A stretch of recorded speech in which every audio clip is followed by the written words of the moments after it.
The life of a DM can be very difficult, very harrowing. Not only do sometimes you get demoted from one room to another, but some games don't go as well as you'd like. I'm fresh off of two really poor games of Starfinder back to back. If you have any questions about that, feel free to let me know. I'd be happy to do more than use it to prop up my light. But whenever I'm having a hard time, instead of actually working harder or studying more lore, I like to try and come up with ridiculous answers to ridiculous questions, if you couldn't tell by my monk shotgun video.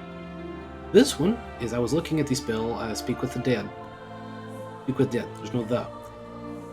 And I came to a weird observation that I've known previously, but I got to thinking about it and it just doesn't make any sense. Apparently, Speak with Dead allows the dead to lie.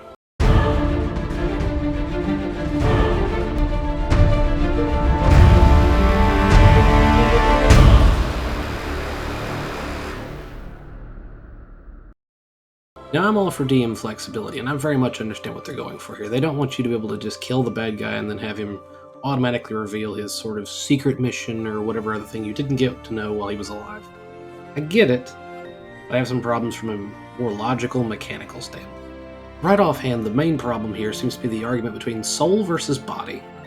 With a body, it's basically an empty machine that you can power to do things. It's not actually got any soul in it. There's no personality, there's no anything else that really determines its ability to have motivations.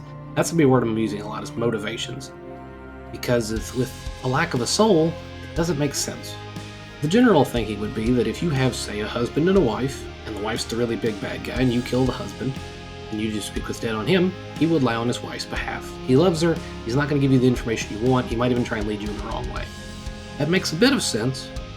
However, if you, instead of trying to speak with him, just cast Animate Dead, he's a zombie, and he'll go hit her as soon as you tell him to, as many times as you want. I'm aware they're two different spells with sort of two different flavors, but it just doesn't line up. By not having the Speak with Dead put a soul back in them, I don't see how they would have a motivation. And since they're just a husk that you can control with Animate Dead, I don't see how they would have the ability to do so with Speak with Dead.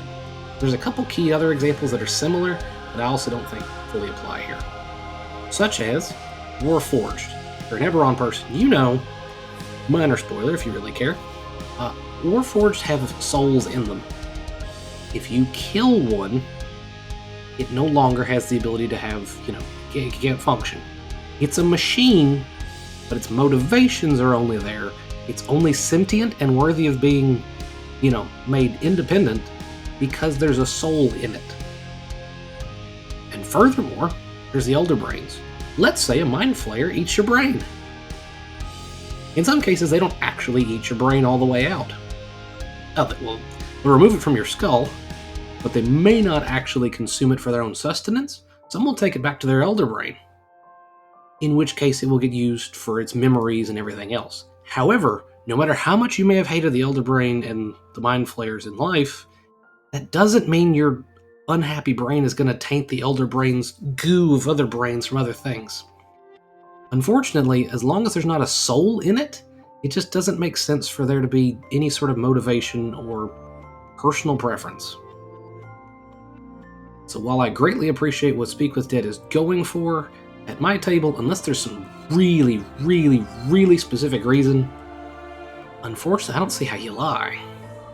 But if you disagree, feel free to comment below and let me know why, and I'll be more than happy to tell you why you're probably right, because I'm dumb.